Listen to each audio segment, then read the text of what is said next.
can we start? That is very good. Welcome back all. I hope you had a good screening maybe last night and had a good day this morning. I'm very glad that you're pretty much all here, I think. That is very good. It is the last whole day we have.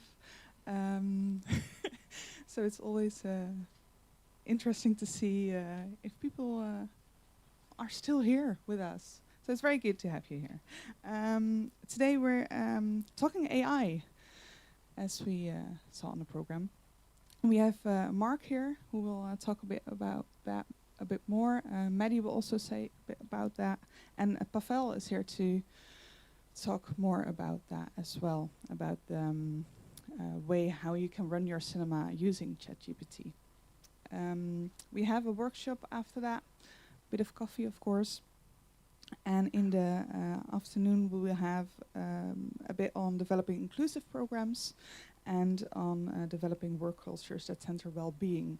So more to the personal side, to the human side again, and we'll talk a bit more about that. Of course, at the end, we will talk about the return strategy for today. And but first off, we'll start with Maddy. Take it away. So yeah, good morning, everybody. I hope you managed to watch a film last night. Did you all go to the piazza? Yeah, incredible. So today I'm going to be just offering, I guess, a slightly more skeptical view of AI before we go into people that are much more enthusiastic about AI than I am. Watershed is a company that works across technology and cinema. So a big part of our organization works with technologists, working with creatives. So it's a subject we've been kind of looking at for quite a while as an organization. But yeah, I guess with any new technology, there's always some risks. And as an organization, we have to kind of think about what does that mean to the people that work with us, to our work and so on. And I guess we're also a cinema. We've also got a kind of idea of what AI is that's come through the movies, whether that's the kind of glamour of the Matrix, the sexiness of Samantha in the calm voice of HAL 9000 in 2001 Odyssey. AI ends up often taking a kind of mythical dimension, but actually what is it? And there isn't one clear definition of AI, but I've put a couple here that we've found useful. In particular, we've been working with this company called Careful Industries, which is doing some really interesting research and writing and workshopping around the use of AI. And they actually came up with these two definitions, that technically AI is a field of computer science that uses advanced methods of computing. So really stripping it back from the myth into this is just hardware, software, and socially AI is a set of extractive tools used to concentrate power and wealth. And I think we've experienced that with social media. So just being mindful about what this technology is doing and what it's collecting and who's ultimately going to kind of benefit from it. It'd be good to get a sense of what you know about AI in the room. So do you have any idea of, if I say AI to you, what pops into your head? Someone said ChatGPT. Can you think of any other? Stealing artwork, okay. Anything else? GDPR security, yeah. A deep fear, yeah. Alexa, do people know about Alexa? Yeah. Driverless cars, and the list kind of goes on, but it is starting to seep into a lot of things. It can also be used for undertaking really large tasks, like crunching numbers, encoding videos, and there's lots of research going into all those areas. But one thing's for sure, it's here. It's all around us. So we've been doing a little bit of work on risks at Watershed. What are the risks for us as an organisation? Well, I guess the first thing to say is whatever we think as an organisation, whatever we think as an organisation, people are using it. There was a recent research by the Ada Lovelace Institute which showed that 40% of people are already using artificial intelligence. Whether they know it or not is a different matter. And these are some of the things we've been thinking about as an organisation that we need to just be mindful of. The growing concern around data protection and privacy, the fact that AI we don't really know what AI has been trained on, so we don't know whether we could end up with like copyright infringements if we use things. The environmental consequences of AI, it uses a lot of electricity and water. So we kind of like, at the same time we've got an environmental policy, do we embrace this new technology which actually perhaps is not great for the environment? And yeah, the fact that AI doesn't always understand humans. I don't know how I'm going to play this TikTok. I might need a bit of help with this. I seem to have lost the cursor. Yeah, just there's no cursor.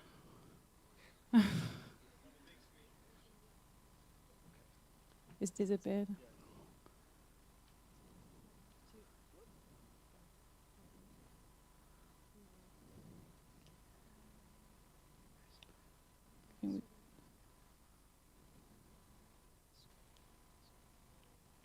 So I'm just going to show you this short clip, which you've probably seen already, but just in case you haven't.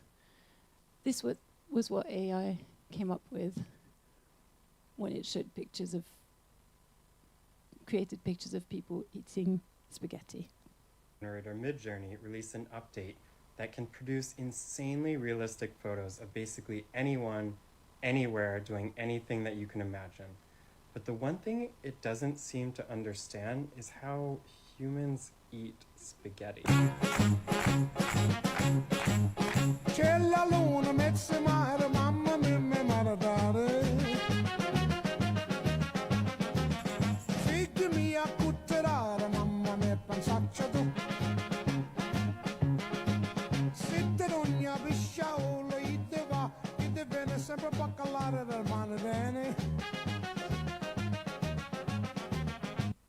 So you get the picture. Why is that? Why does it come out like that? Do you have any idea?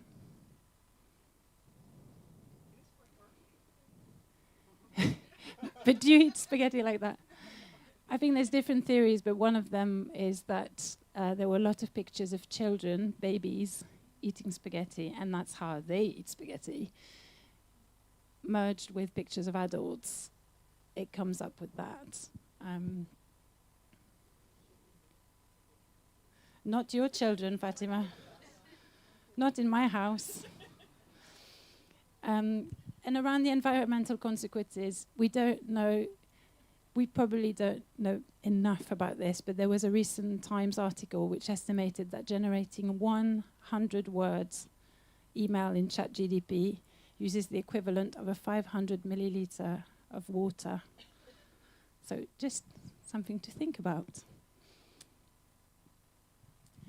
So the next step for us was to just recognize, basically, our team are using AI. We know they are. For some people, it's about accessibility.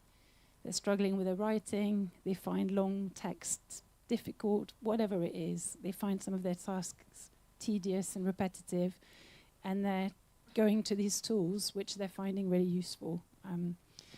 So we've just kind of started doing some really basic guidance about, saying it's completely fine to use it for research, to use it for inspiration.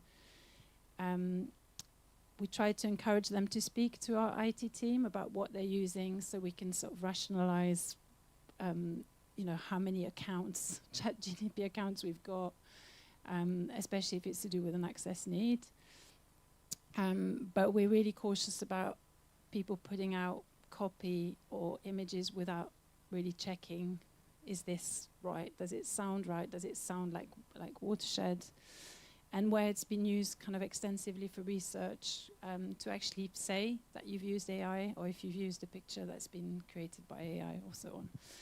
And also being really mindful of the kind of data you're giving. So if you're putting a funding application into ChatGPT to help you do a better job, are there any bits of personal data, information that's sensitive, because that information goes into the system and then can be used by the system. And then, we're now doing a bit of deeper research with Careful Industries, someone called Rachel Koldikat, who I'd really recommend you kind of look up and look at some of the articles that she's been writing. And they're doing some really great thinking and writing in this area. And I guess it's just sort of one of the central point that they make. It's like, unlike politicians would like us to think, AI technologies are not a myth, and they shouldn't be discussed in that way. It's not this thing that's going to save the world, but it should be used. It should be discussed as the things that they actually are, which is real technology that uses data, hardware, human skills as well, to achieve some change. And if we can sort of cut through, I guess, the kind of glossy, mythical bubble, the hype around it, that's how we'll kind of start understanding what the consequences and possibilities are for our organizations. This is just like a few little things that they've suggested to us initially, and all these resources can be found online. But if you are quite like this, that AI is bad at jokes because it doesn't create twists and turns. It will just use statistical probability to generate the next word, which is not likely to create that human thing, that sense of surprise. So if you're writing copy, just being aware of that. They're not made for writers. I think Tara did an experiment at the Europa Cinemas conference last year, where she used a transcript that was generated by AI for the first time, and to see, like, is her writing quicker doing it from scratch, or is it quicker to use AI and then correct it? And what was the conclusion, Tara? It takes exactly the same amount of time. So just be...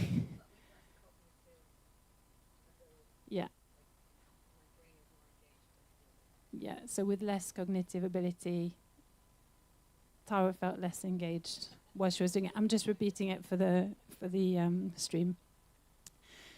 But at the same time, it might be super useful for people that don't like writing and struggle with it. So just some responsible-ish strategies you might want to think about, as we might all want to think about as we're starting to think about AI within our workplace.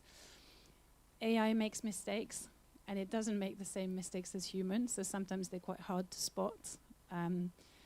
So making sure we create a culture of kind of collaborative working and checking to make sure mistakes get caught before they have consequences. Setting limits. It's really easy to start defaulting to AI for everything, like, oh, I'll just do it with AI.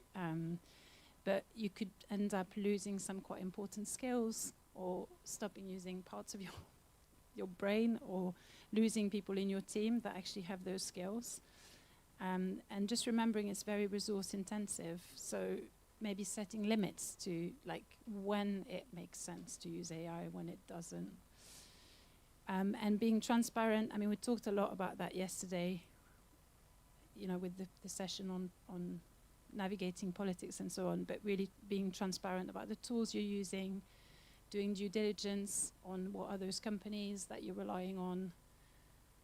You know, who are running those companies? Or as our Estonian friend said, follow the money. Who are running these big companies that are moving into AI? If ethics is an important part of our values and our unique selling point as independence, it's just being mindful of all of that. And I'm just going to end with a kangaroo, because I can.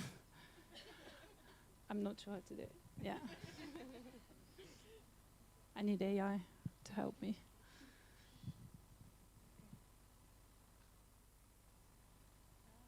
Okay, the sound doesn't work for Instagram. Ah.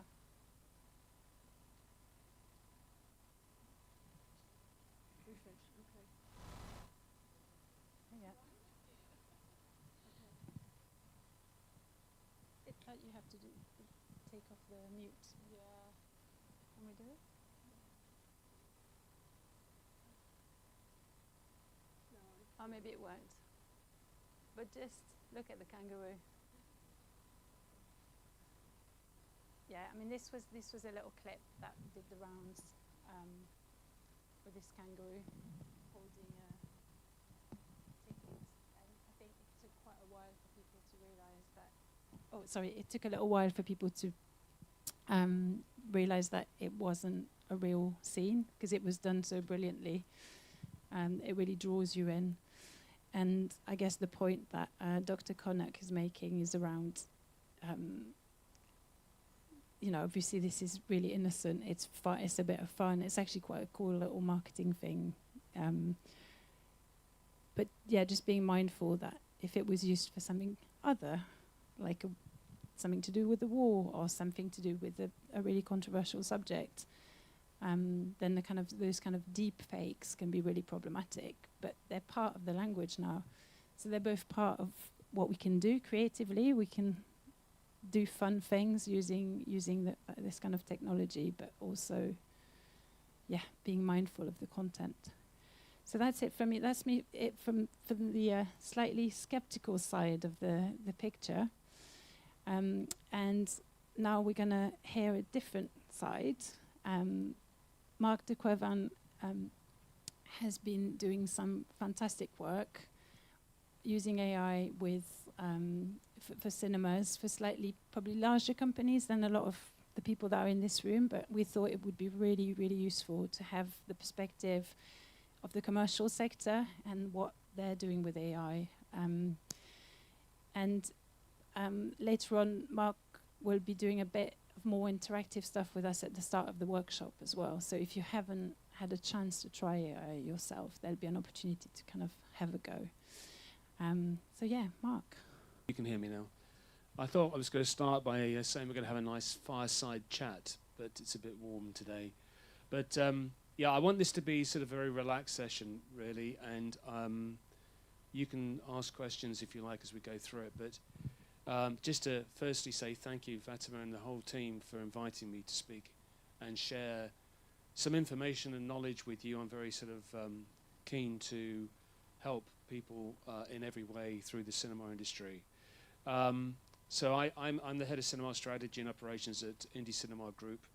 We're a global company, and we have 300 cinemas, big and small, from little independents to big operators, and we do a platform so you can run your cinema on the platform, every aspect of it, including the marketing. Enough said about that, but it means that I work with cinemas in multiple territories, multiple sizes, and I've been in the industry for about 40 years. So I am using AI, but I am not AI, I'm Marc, right? So just please bear that in mind throughout this. But I thought this was actually a really important title, sort of from busy to brilliant. This isn't about replacing what you are, it's about enhancing who you are and what you do, and learning from it. And I take everything that Maddy has said completely. I agree. I think it's probably more than 40% of our lives is impacted in some way by AI, even traffic lights. So in cars. I mean, it's here, and it's growing. It's growing at a rate which is exponential. So as my company and I use it, you can see the sort of the learning capability growing at an enormous rate. So we are where we are. By the time I finish this presentation, I will be out of date. Okay. So let's sort of get into this, and I'm going to sort of I'm not going to get too deep into this, but I do want to just share some insights, and then really the workshop actually I think is going to be the most useful for you, to be honest. Why is it important for us, right? So we all know, and actually by the way, this isn't just for it's all operators of all sizes, is that we have, we are all time poor. And we're really stretched. And in particular, this has happened as we had to sort of de-staff with sort of, and in the post-COVID with, our operations have to be even more finely tuned than ever before. So we have to work smarter and faster with fewer people and multitask, particularly in the independent sector. So that's one reason for why this is helpful. But I think, and you may feel differently, that it's not about replacing humans, although the head of Amazon said he's actually de-staffing because of AI. So in our industry, I think it's about enhancing creativity, insight, and decision-making, and speed. This is about working more efficiently, smarter and quicker, right? And it's really important to understand that, because if you go into it on that basis, you don't feel it's a threat. This is about enhancing what you do. So it reduces repetitive time-consuming tasks, which a lot of us do have to do, right? I mean, even down to reporting. I mean, creating spreadsheets, every day and looking at how your business is running or whatever it might be. If you can save the odd hour or two every day, it adds up during a month. And then you can spend your time doing things what you're good at, not what you just have to do. So it's about fine-tuning, really. And we talked about the myth, and this slide, I hope, sums it up. But it is, AI is technical and complex and risky. Well, that's the myth. Actually, it is technical, but it's not risky, and it's not particularly complicated, right? But any new technology does come at a sort of slight oh, I don't know how to use this. I'm a bit worried about it. I mean, I remember when Google Search started, or when any new tech happens, one's always a little bit wary of it, and then you quickly adopt it. And it starts with early adopters, and it sort of spreads into the mainstream quite quickly. So let's just think that it's not a threat. If you start with the threat in mind, then of course you'll have a problem with it in the first place. But let's just assume that it's not. So I want to just go through a few cases, and this is sort of based on my experience, and also my company's experience. And this isn't all of it, but from our perspective today, I split this into sort of three or four different boxes, but you can add more here. Sort of from campaigns, simply sort of thinking about how you create a campaign strategy for marketing, who you're trying to talk to, and what complementary titles there might be. And of course, you can spend a lot of time thinking about it, but you can actually do a lot of that by asking chat to come up with it, and then you have a conversation with it, and then it can refine it. And that saves time. And when you're thinking of CRM segmentation, thinking about, if you're creating an email or something, well, who should I contact? You go, I want to contact under, 15 to 25-year-olds. Well, that's a pretty blunt way of actually targeting your audience. So as you get smarter, you can redefine the whole concept of customer segmentation from simple ideas into far more complicated behavioral segments, and have 50. You can have more segments, not less, right? So you can do an awful lot with these things. And you can also use chat to help you sort of fine-tune your channel, how you reach out to people, which channels to use the most, and how much money, if you're putting money behind them, which should you use. Then you can use it for even simple things like content. So writing a newsletter is often not particularly interesting, I have to say, or it's sometimes quite challenging, and it's quite nice to use chat to help you write something like that.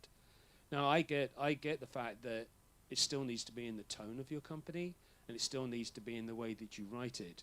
But you can, what I do is often write something first and put it in, and then sort of we go backwards and forwards several times before you end up with something that's actually quite good. But actually what I find is that AI comes up with, well, what about this? And you go, oh, good idea, thank you very much. So you can use it as a sort of way, as a sort of a bounce thing, rather than here, you do it. Because that as soon as you hand all your brain over to something, then I'm afraid that's not what it's for. Operationally, it's extremely effective at things like, you know, writing, helping to write job descriptions, team structures, roles and responsibilities, producing complex executive summary reports, which, you know, you are often when you're doing something in your day job and you have to report it up the line, actually trying to explain what you've done and what the results are and how you then report it back can take you a lot of time thinking about it. But actually, you can create a really smart, effective executive summary report that is short and to the point, that actually gets your point across quicker and better than you would have done in the first place. And the result of that is probably you'll end up with more success in terms of, you know, that you'll be seen at doing more effective work than you were doing before. Even if you haven't changed your work, the way you're reporting it makes you better. So these are sort of some of the areas, and we'll pick up some more in a minute. But even at this level, which is fairly straight, this is fairly low-level stuff. I mean, you can get far deeper into chat, but basically, the result of this, that it saves hours in draft creation, right? And it allows you potentially to do 5 things at once rather than 1. So you can multi-fail rather than not, if you know what I mean. But it does allow you to speed things up. And for me, it actually reduces creative fatigue, because, you know, always being creative is actually very difficult as a single person. And it's quite nice to get ideas and stimulus from other things to help you keep with it. So doing things better with creative work actually makes a difference, I think. And it allows you to do faster experimentation. It allows you to sense check things. So what do you think of this? How about that? You know, whereas if you're just asking yourself, you're kind of like a one-person sort of, you are not always right, I'm not always right. So, and there's often somebody, not somebody there you can do this with.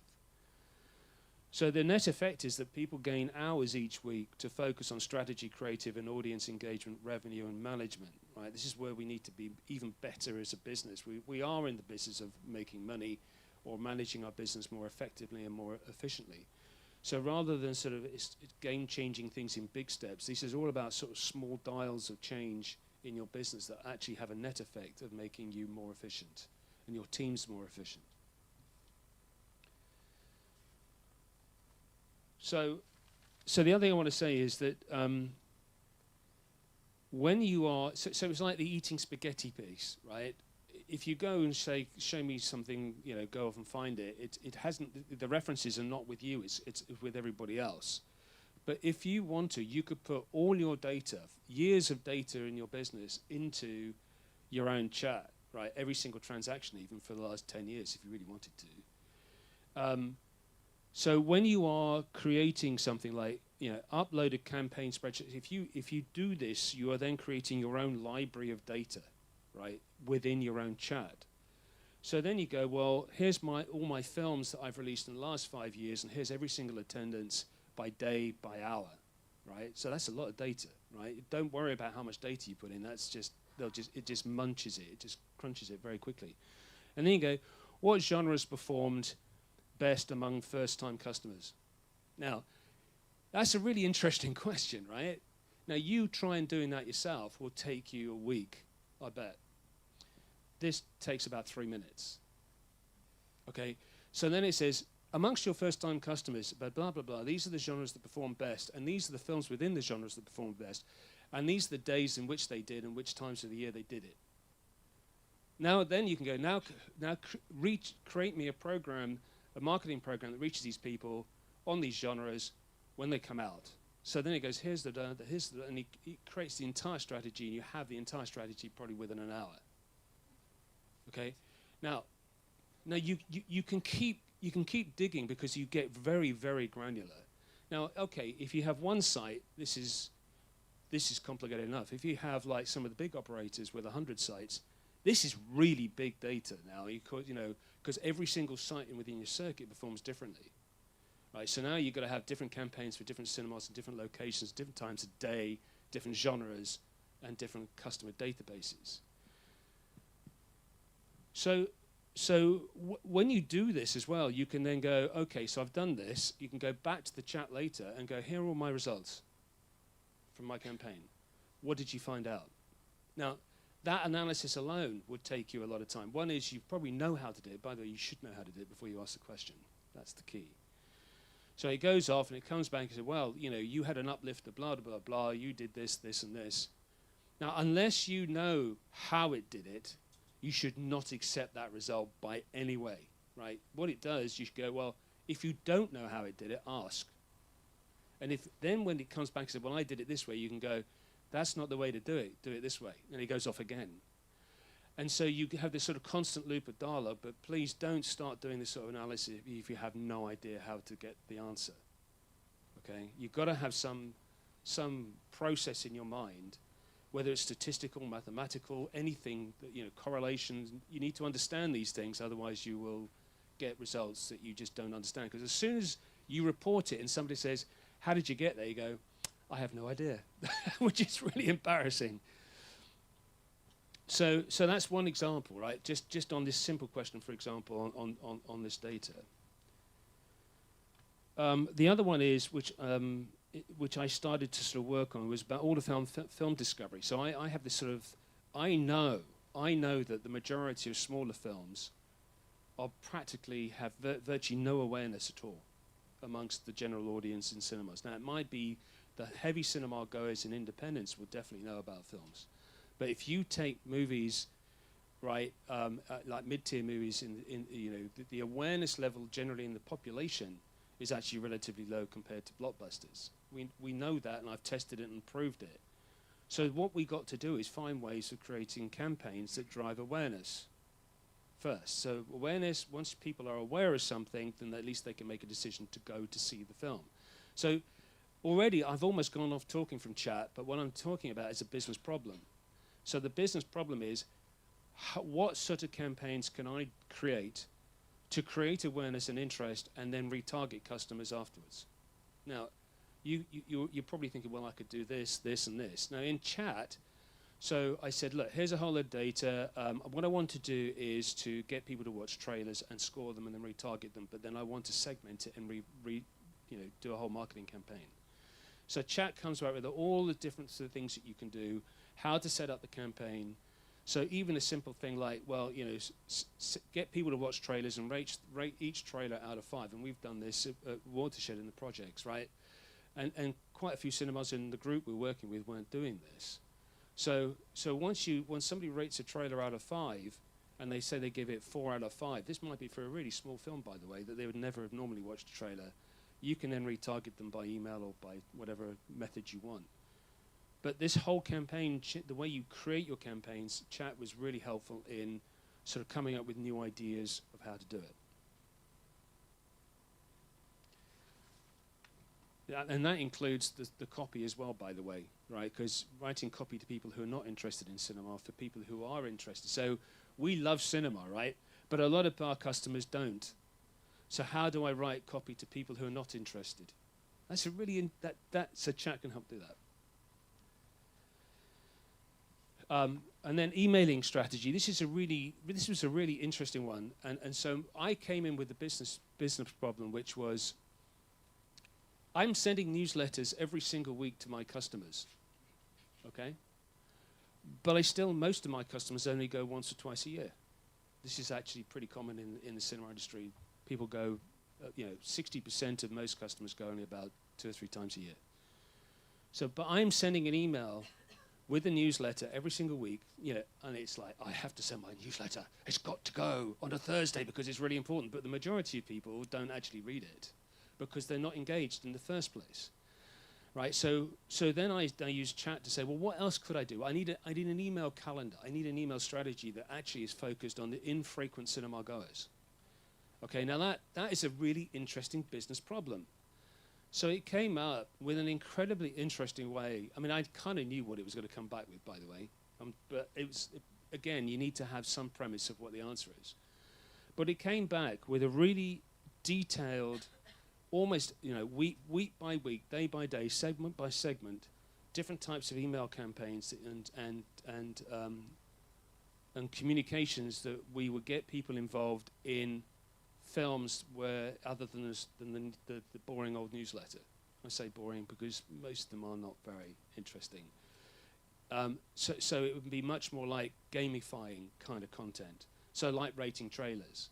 Or if you have a membership scheme, you get people to watch trailers and earn points.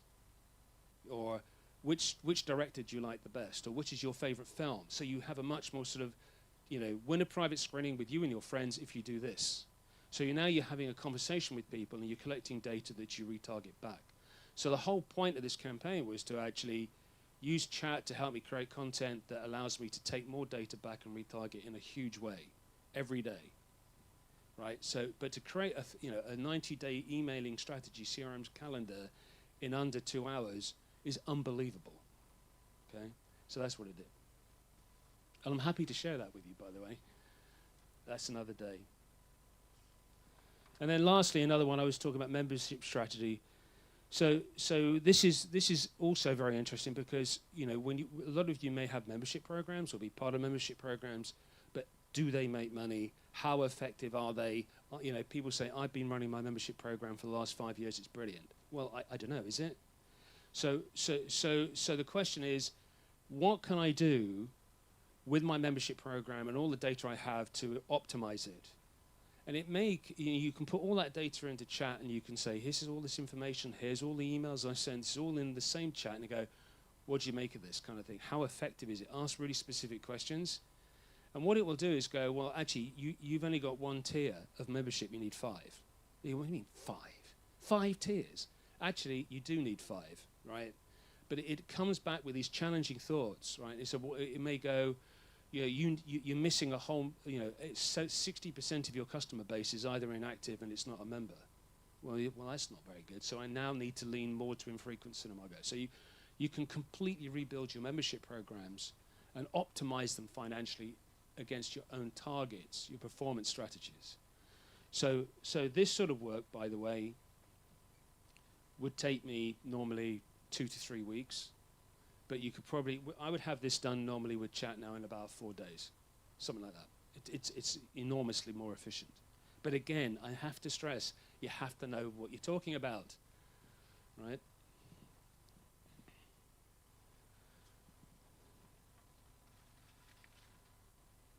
So what good chat or good AI looks like is, verify all outputs. If you don't understand something, ask it. And also take it offline and do the work yourself. And I know it's like, it often just comes up with a result. So then you have to dig into why that result has been come up. And then you ought to have some spreadsheets, just to sort of make sure that the numbers are right.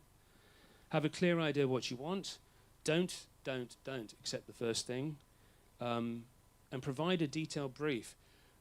Don't use it as a search engine. It's not a search engine. Right, you can use Google for that, but even Google, on search is using AI now, but it's not a search engine. And the more detail you provide it, the more accurate it will come back. Use it as a rough draft generator and converse, refine, amend, challenge, and check and verify with it. So use it as a person, as sort of like, because it doesn't have feelings, but just treat it, as a person. But it should take care of about 40% of your time that you don't love using, something like that. So it can sort of free up your time to be more brilliant than your, it allows your brilliant side to come out more than your sort of otherwise. The other thing I was going to say is, when you have a professional account, right, all the chats that you have with it are stored, every single chat, okay?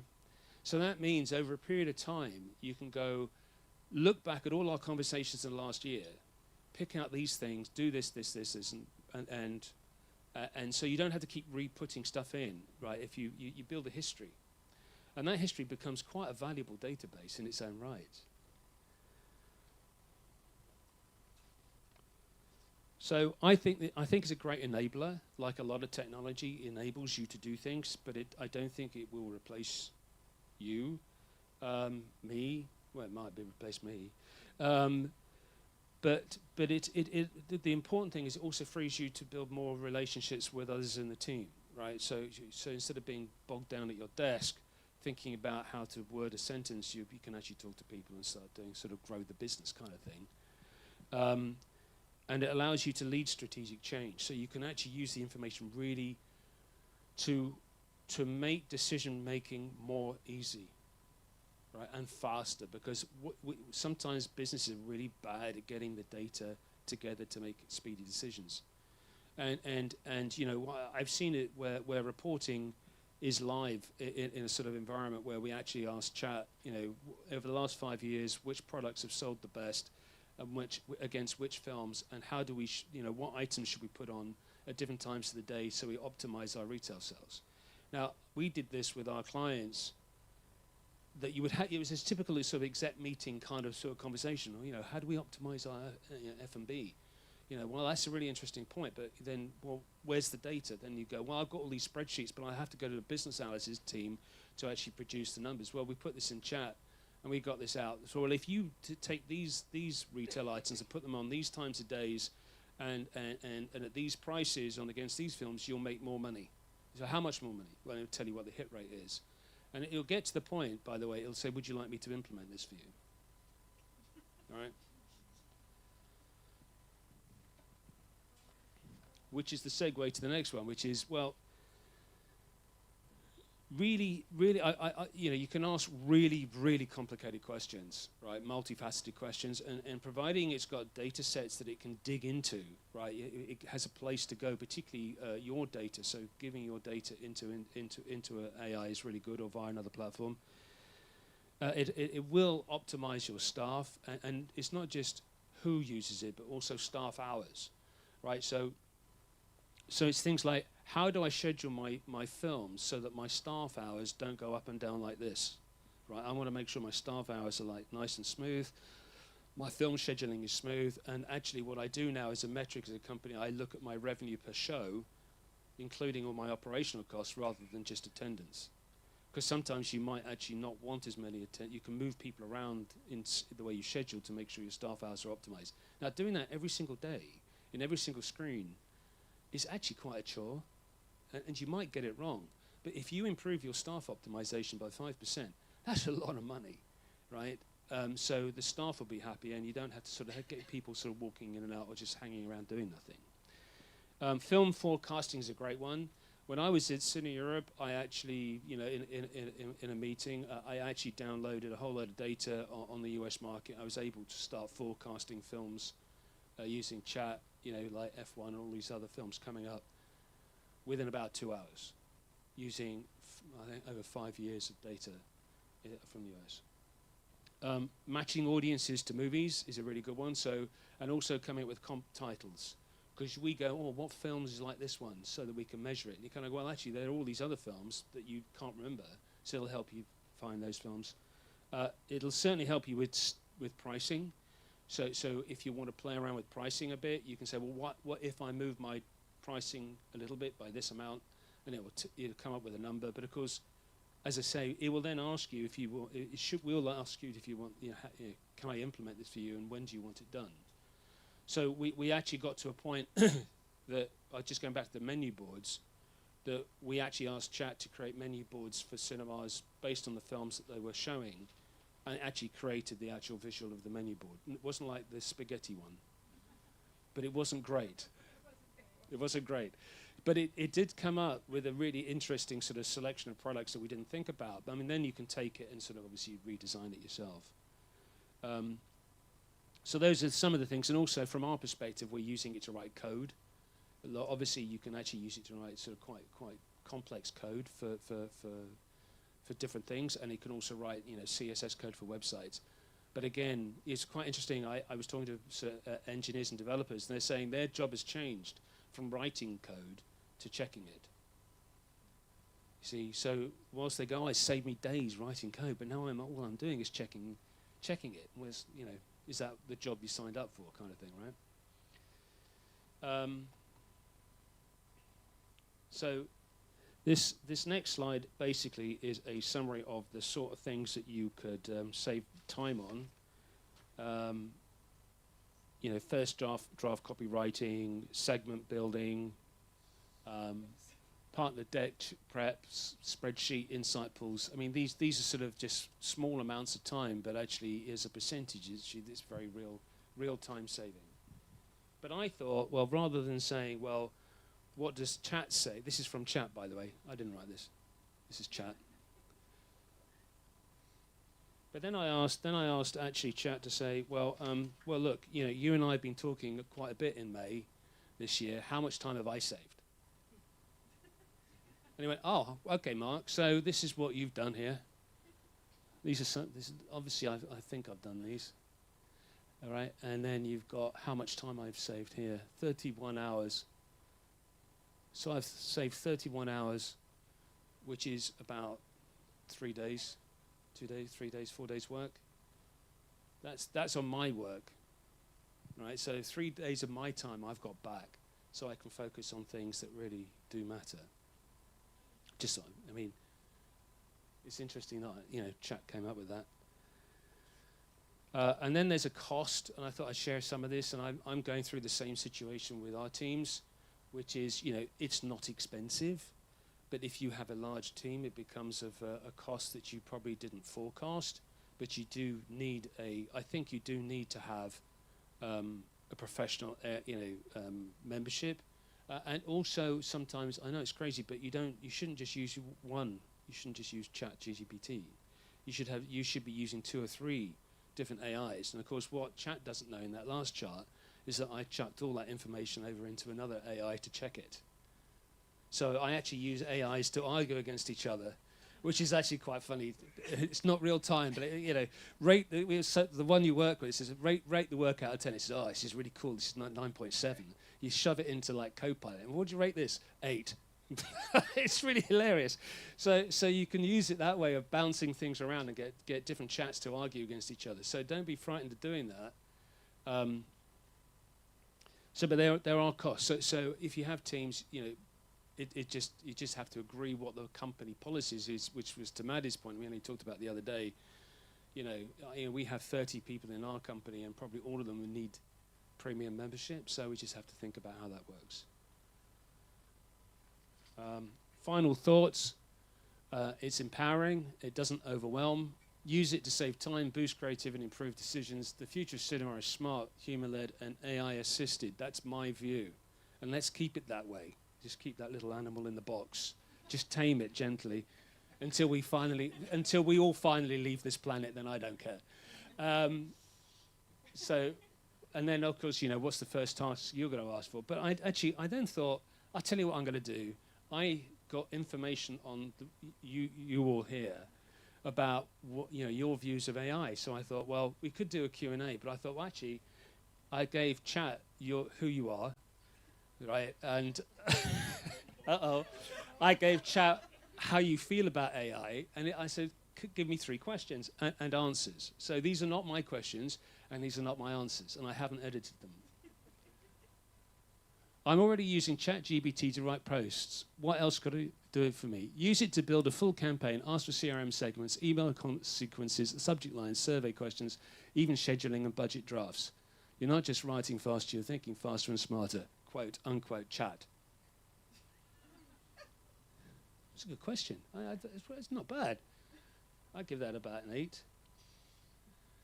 8. I don't really use AI yet. Where should I start? That's a good, cool question.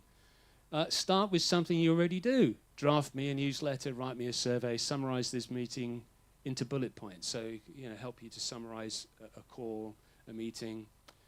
It's like hiring a fast-thinking intern. Test it, tweak it, make it your own. There you go. Thanks, chat. Nice one.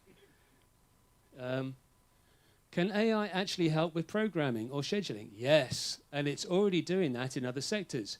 You can use AI to analyze which genres perform best on certain days, suggest optimal showtime layouts, forecast performance based on past data. It's like having a program assistant who works in Excel, SQL, and CRM all at once. There you go. See?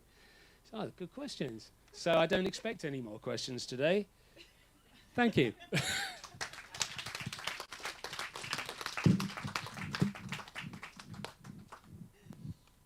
Thank you, Mark. That was brilliant.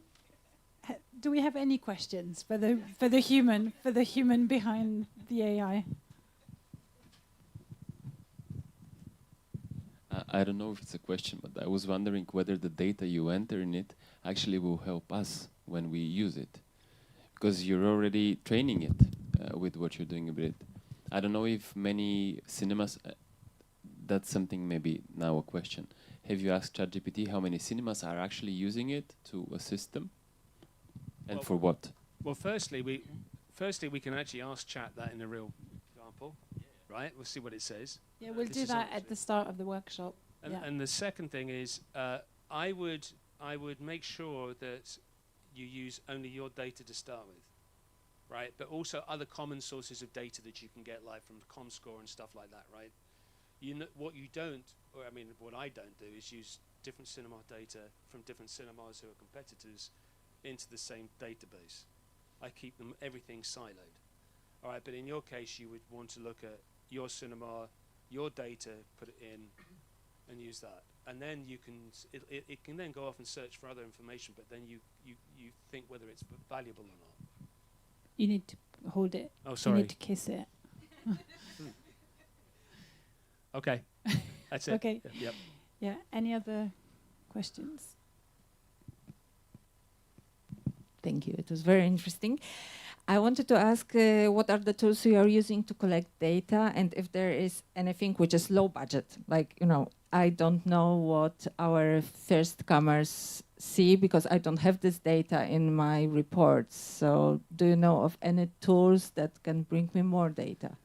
Yeah, yeah. So there are several your POS companies. You know how your transactional data should be going into a database, and your database then is the heart and soul, the lungs of the business that you can inquire, right? So from the database you can then extract information, but also when a customer comes on to buy tickets, they need to be recognized, right? They need to have an ID, and that ID normally is in the form of an email.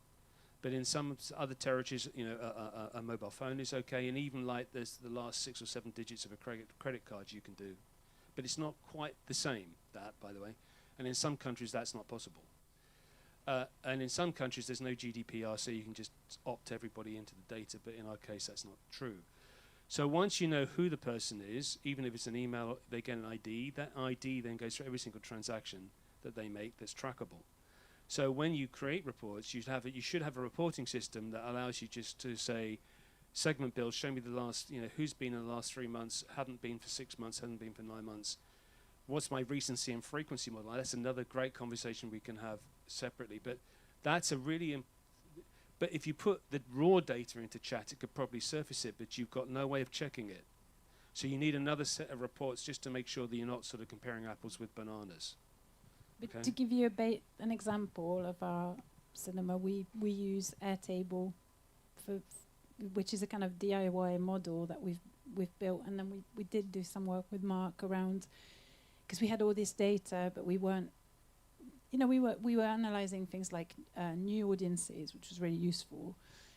But the work that we've done with Mark is more around frequency, recency of customers, so we're now able to see what percentage of our audience comes 2 times, 3 times, 5 times, and then really decide what do we do with these different segments. So suddenly it's actually really useful, and you know how to talk to these different, and I guess the AI then is another layer to that, where you put that data into right. AI. So with INDY Cinema, you get this information out so you can just find it. But what we're optimizing now is that the AI will build those segments automatically for you, so you don't have to keep going in every week to try and do the same question. And then it will actually build the emails for you, and then it will send them. So instead of having 5 segments, you could have 50. And they're all triggered in different ways, different pathways, right? Because if you imagine you had 50 segments live at any one time on your email database, you would get pretty confused pretty quickly, right? So you have to have a really good platform with AI built into it to help you do it. And then more importantly, you have all this, and then you've got to measure whether you're actually moving the dial. So that's the content piece that becomes really critical.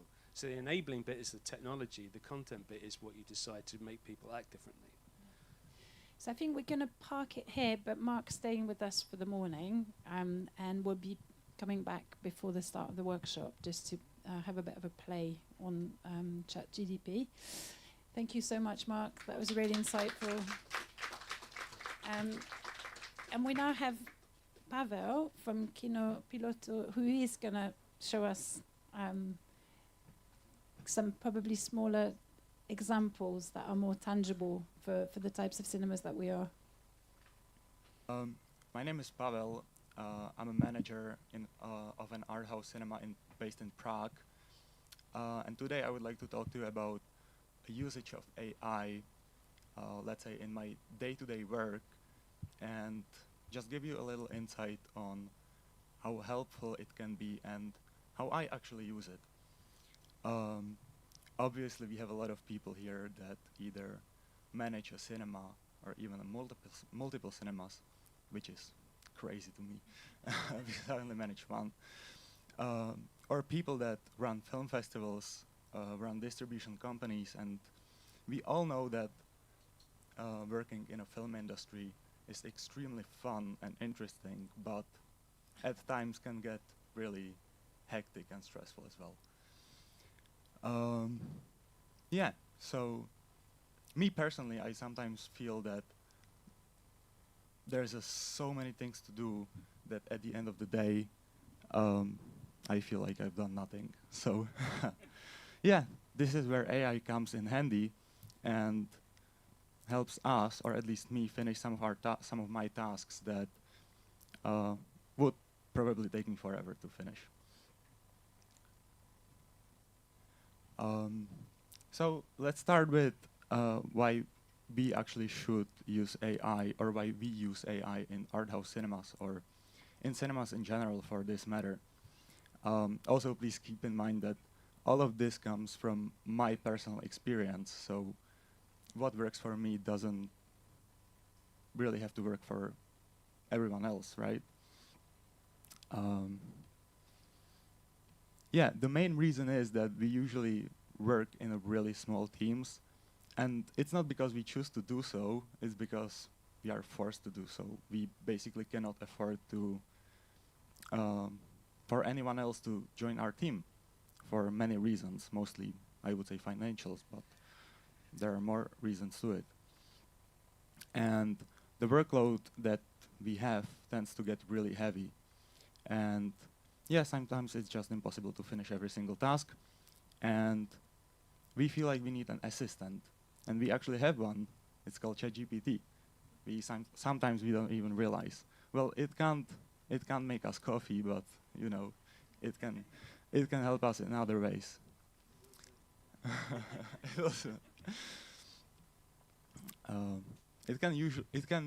For sure it can save us a lot of time. It can boost creativity, and we can always turn to AI in very urgent situations for an advice, which I find very helpful. Okay, now moving on to a little more practical information. I wanted to share with you, let's say, my AI toolkit that I use. First of all, we have the most practical tool, which is ChatGPT. For me, it works really well for texts, as in creating, summarizing, drafting, and also for mating data, but I'll get to that point later when, at the end of my presentation, when I'll show you a more specific example. Next to ChatGPT, we have image generators that I also included in my AI toolkit. Example of an AI generator might be OpenArt or some built-in extensions. For example, in Canva, you know, a lot of people use Canva for graphics, social media, and so on. Yeah, exactly. So in Canva, we have something called Magic Media, or in Adobe, we have generative AI that can help us edit or even create a whole new image. Me personally, I use those image generators for editing images. It never really worked for me in creating a whole new image. Yeah.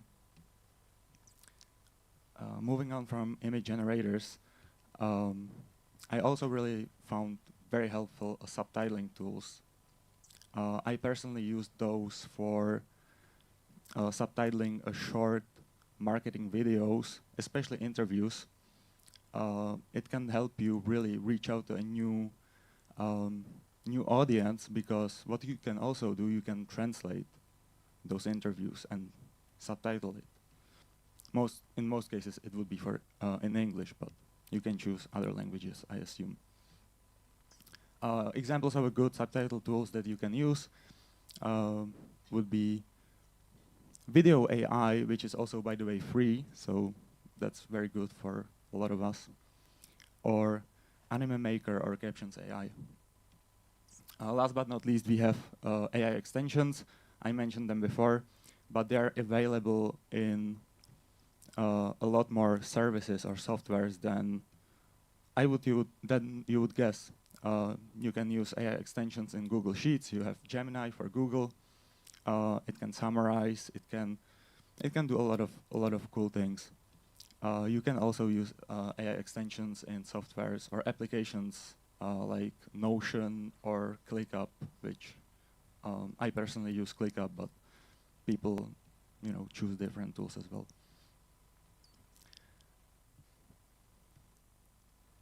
Yeah, and finally, I would like to share with you an actual example. I kind of found it hard to incorporate it into my presentation, but I'll try. As an ending of a school year approached,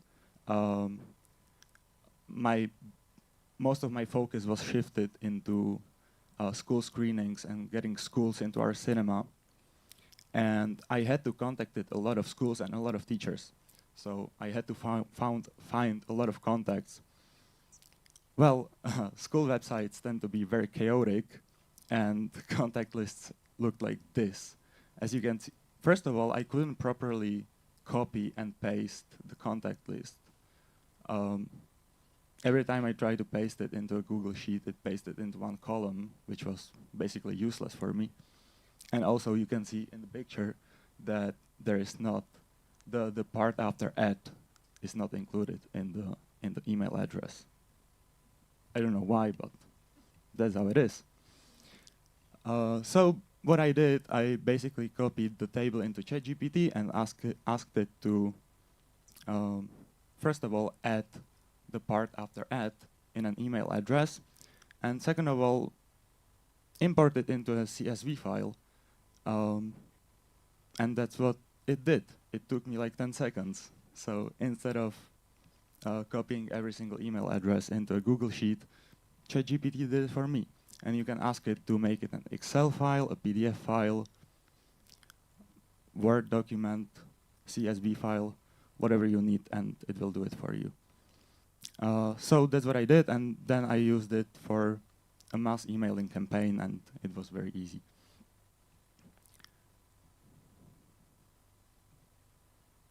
Last but not least, I would like to tell you a few things that AI cannot really replace. Those things seem to be really obvious, but they're really not. It's really necessary to understand that you're supposed to use AI just as your assistant. It doesn't do your work for you. And it also cannot replace human touch and your own experience and your own knowledge. And you should always keep in mind that you run the cinema or festival, whatever company it is, and only you understand and know your audience properly. AI doesn't. I would also like to encourage every single one of you to try work with AI. You can really start with the most simple tasks and repetitive tasks. It's very simple, but for sure always review your output, or not your output, but AI output. Yeah, and I would say you should do your own research on AI tools. You will find tools that will suit you the most. As I said, what works for me doesn't have to work for you. And yeah, to conclude, when you run into a problem, that's how I started using AI actually. When I ran into a problem and I wasn't sure how to solve it, I thought about how could someone help me? How could AI help me? So first of all, you can try to ask it how to solve a problem that you don't know how to solve.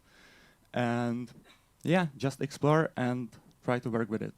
Yeah, that's it from me. Thank you so much. And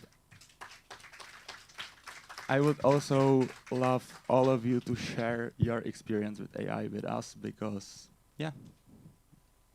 Thank you so much, Pavel. Thank you. It's so great to see very tangible, practical ways of using it in the day-to-day.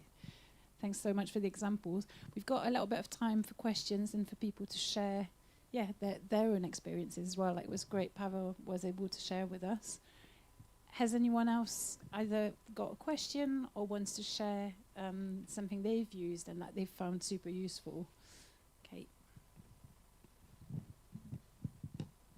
I have a very simple example because I run a festival in the autumn. So we were thinking of the French Institute's invitation for 2 guests. So I was like, okay, I don't know how to write a formal invitation to a film star. And it was 2 of them, Raphael Quenard, the actor, the French actor, and Marion Cotillard. I don't know if this invitation will ever work out. Maybe someone sees me, so if you know about it, please help me get them in November. But I asked ChatGPT to generate invitations, and the invitations that it got me were amazing. For Marion Cotillard, I asked the tone to be more formal, more French. And for Raphael Quenard,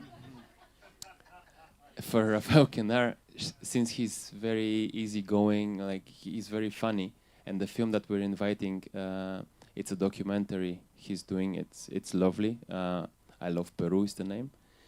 I said, be it a playful tone, and it generated an amazing invitation with a playful tone. I hope he reads it, and I'm sure he will enjoy it, actually. So yeah, of course, I did a lot of editing. I mean, we use them, and we will be sending them. But no, they are in the process of being sent. And I did editing, of course. I'm not saying that I use them directly, but it was a huge help. It took me like 30 minutes for something that otherwise I don't know how much it would take me to write a good invitation.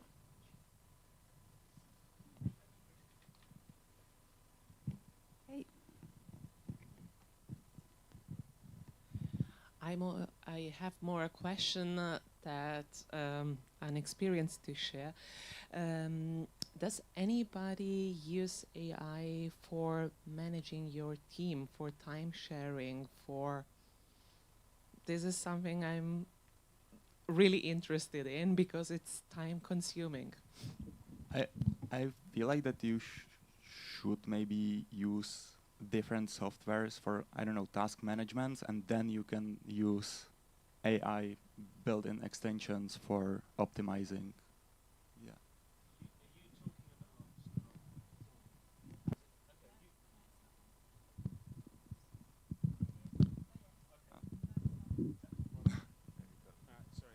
Are you wanting to? What exactly are you trying to find out when you? Are you talking about optimization of staff hours or giving people tasks to do, or what?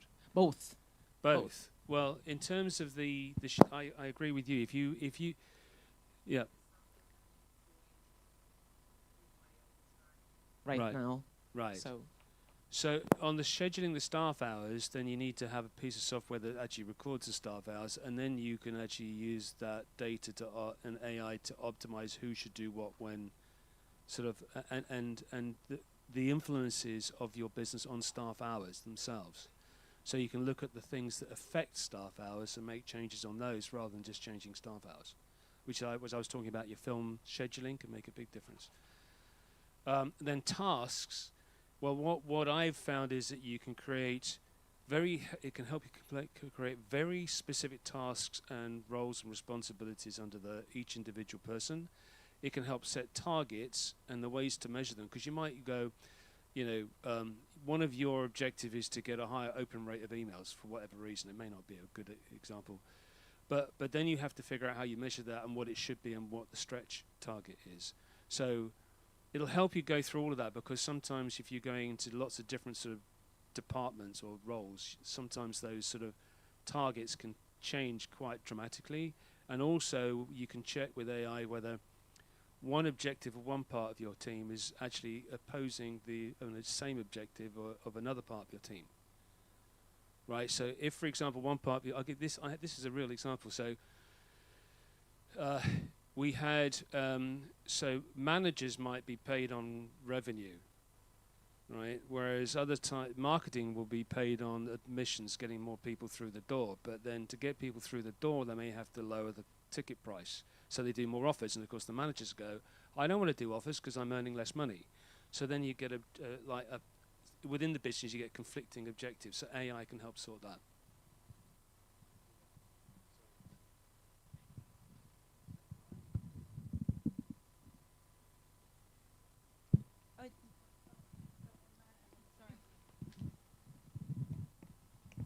I have a question regarding, for example, sensible data. When it comes to, manage sensible data with ChatGPT and with GDPR things, do you use specific AI tools that actually, are sensitive regarding, non-exposing that sensible data towards the system, for example?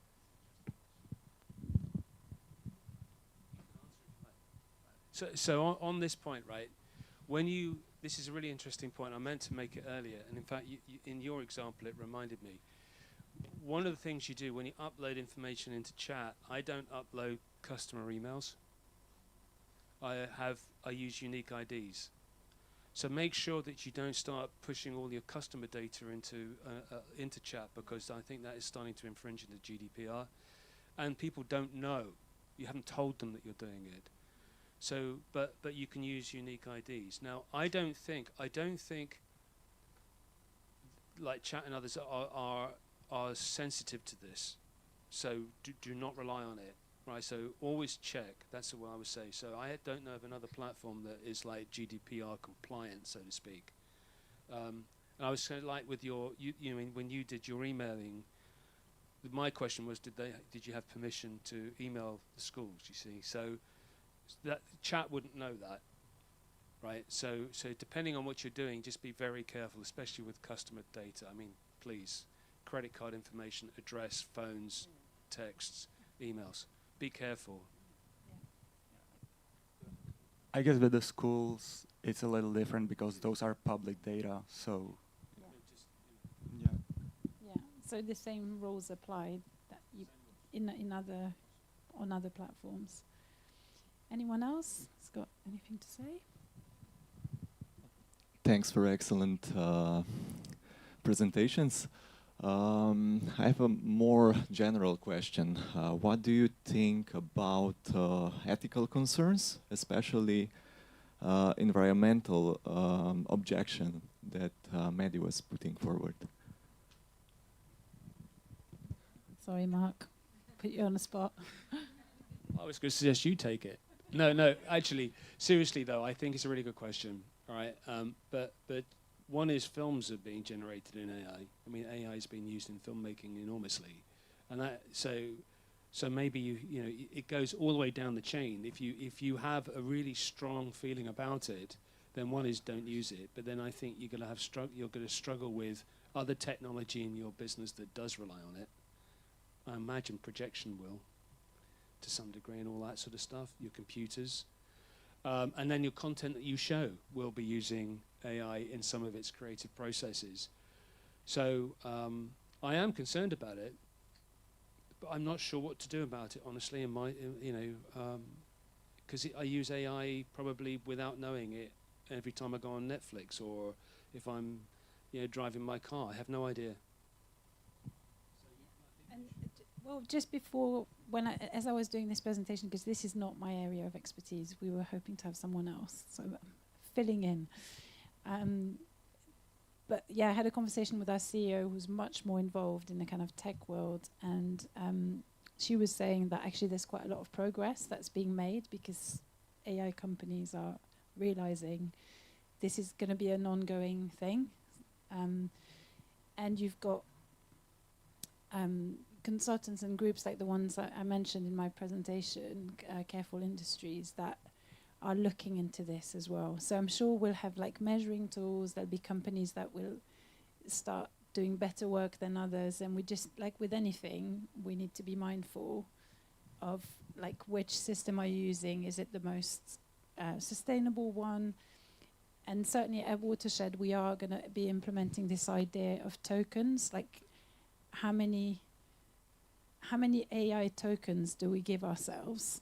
So we'll be careful to look at, and maybe we'll ask AI to help us do that, but which are the areas of our business where AI is really absolutely a game changer for us, which will probably be around like data analysis, rotas,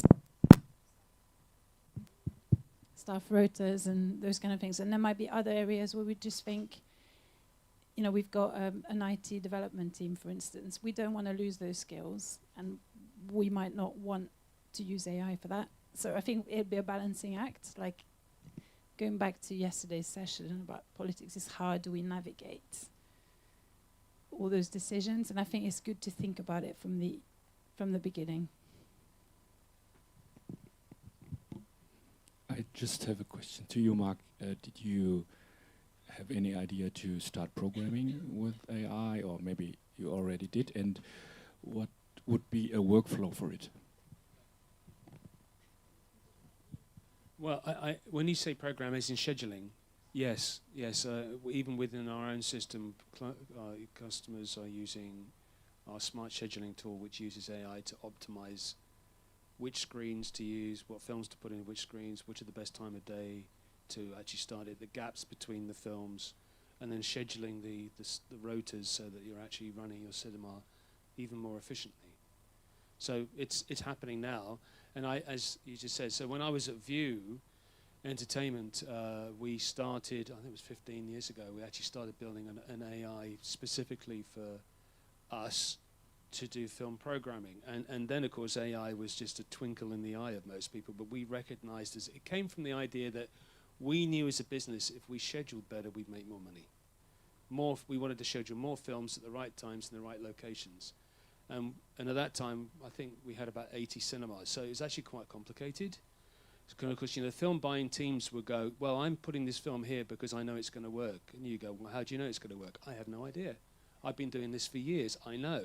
But there was no sort of numbers behind it. So this AI tool, which Tim has been talking about, Tim Richards, has grown up over the 15 years. And it actually, my understanding is actually, it comes up with the scheduling and then it actually puts it straight into the system, the ticketing system automatically. But you can override it, but I know that View have had an enormous success in market share growth as a result. And if you look at most View cinemas, they're showing more films than they did 10 years ago, which is absolutely the best thing to do. So congratulations to Tim for doing that and the team. Yeah, it's an AI program that looks at that. It has, my understanding, I mean, maybe you should talk to get Tim to talk about it, but my understanding is it takes not just the historic data of View, but it takes the market and it also understands the catchment area. So it takes a lot of data sources. I imagine it uses data from companies like Experian, which knows, you know, people's like, you know, credit checking companies. They have an enormous amount of data on people, but it's like, they know sort of where people live, they know the cars they drive and everything else, and even the choices they make and all that kind of stuff. So you can pull in all that data, and I think it actually might even be pulling in things like weather data as well. You know, whether it's going to be sunny or rainy, because you know you can have a good or bad day depending 2 or 3 degrees change in the temperature. So things like that, but it's really smart. The dark art of marketing.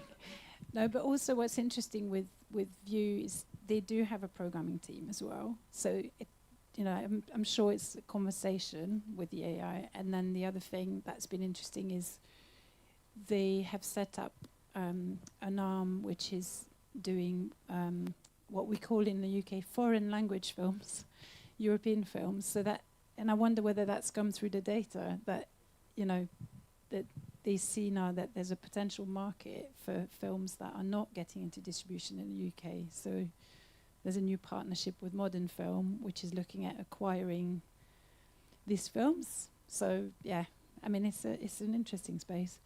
You had a point to make. Hi. That is quite interesting topic for me, I have to say. When I filled in the application for this lab and when there was a question if I use AI, I said no, I made it by myself. But then one founding project came to me, like Polish program, like 2 weeks after.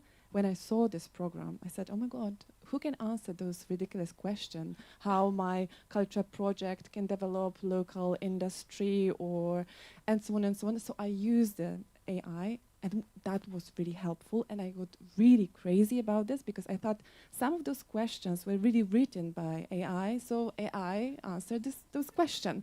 So of course, the whole idea was mine.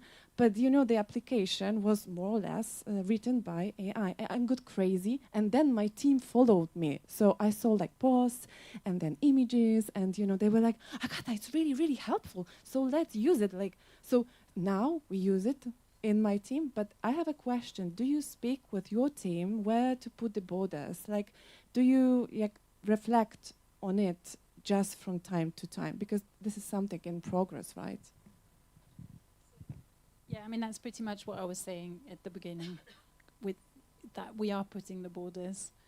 And the borders are taking the form of, we've got a cross-departmental group, so people from different parts of the organizations, and we're sort of checking in with each other. We're getting outside advice from this Careful Industries company, and we will be developing like much more fleshed out framework for the team, and even, you know, recommending certain tools, not recommending other tools, really drawing the boundaries. So I will share this, of course, with Europa Cinemas once it's developed. But I think, yeah, looking at boundaries is important. And, you know, like Mark was saying, different teams might have different impacts. Like what you're doing in one team might impact another team in a way that's not useful. So yeah, being really mindful of it. One other thing that you said earlier on was this would be really useful for the Europa Cinemas reports. So if anyone can develop a really good tool to fill in those reports really quickly from I think there's already quite a lot of tools that people have developed, but yeah, why not? Could be a collaborate to innovate.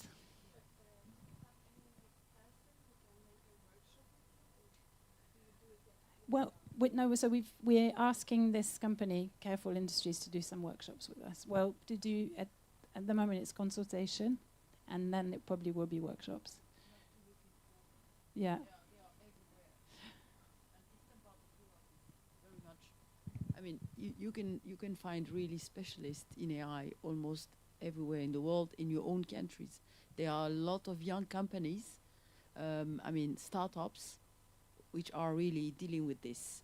I mean, in Estonia, Lithuania, last year I was amazed. I mean, we had the subject at the conference in Vilnius, and we are going to go into AI at Europa Cinema. I mean, not ourselves. I mean, even if we're using it probably without knowing in our own work every day, but I mean, we will implement AI program for the exhibitors. Yeah, because obviously, like a project like Europa Cinema is dealing with big data, and so many times we'd love to do like some analysis of trends, and they do, but it takes so much work to look into it.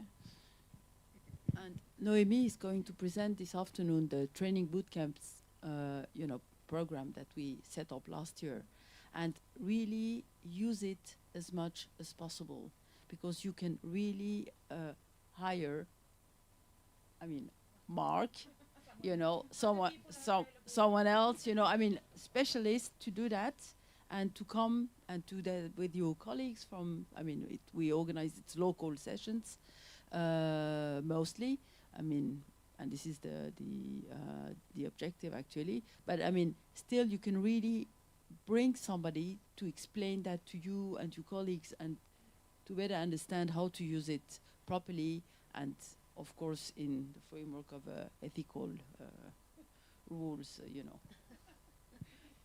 Yeah, I mean, you can use this framework, but find, like Fatima says, a mix of people, and you've got the contact details for Mark. Like Rachel's details are on.